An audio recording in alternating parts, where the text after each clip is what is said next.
qu'on attendait de moi, c'était de réagir par rapport à ce que je sais faire, qui est regarder la situation de la France, les atouts de la France, la macroéconomie, l'économie en général, et d'essayer de comparer la branche, c'est-à-dire les céréales, par rapport à cet ensemble, quoi. Et donc de réagir en fonction de ce que je sais par ailleurs, de ce que je compare par ailleurs. Et donc ce qui m'a intéressé, c'est deux choses. La première, c'est l'importance des marchés internationaux pour cette branche. Je crois qu'il y a peu de branches où on est autant impliqué dans ce qui se passe dans le monde entier, mais en même temps l'importance des aides pour la survie de la branche et pour les coûts d'exploitation.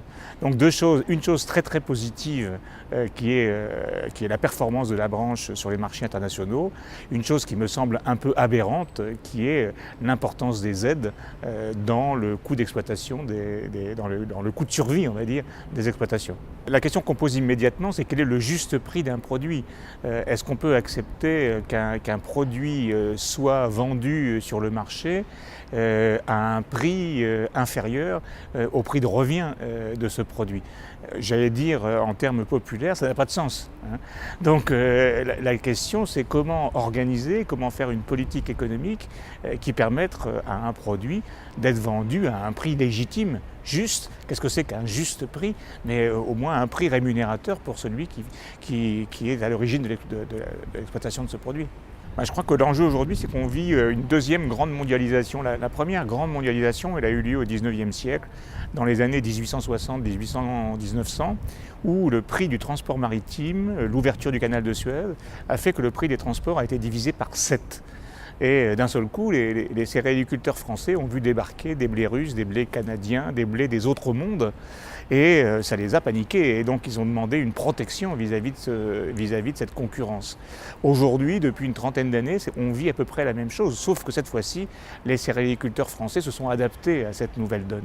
Donc aujourd'hui, on vit un abaissement absolument phénoménal des coûts de transport. Et je peux dire que dans la mondialisation et dans la compétitivité des marchés, c'est quand même, autant que le prix du produit, c'est le coût du transport de ce produit qui est devenu un élément décisif. Avec l'importance des bioéthanols, des choses comme ça, on a vu un produit qui est à la fois un produit ô combien d'usage courant, hein. Tu gagneras ton pain à la sueur de ton front, qui a rythmé la vie des hommes pendant des siècles et des siècles, et aujourd'hui un produit qui est transformé pour des besoins de l'industrie. Je crois que ça suppose en fait au niveau des producteurs la question de savoir la segmentation. Est-ce qu'on peut produire l'un et l'autre? Est-ce que les méthodes, les valeurs, les comportements, les méthodes culturelles sont les mêmes pour l'un et pour l'autre? Je pense que c'est ça le défi en fait, hein. La France, c'est le 5e exportateur mondial de marchandises et le 2e exportateur mondial de produits agroalimentaires. Les Français ne le savent pas assez.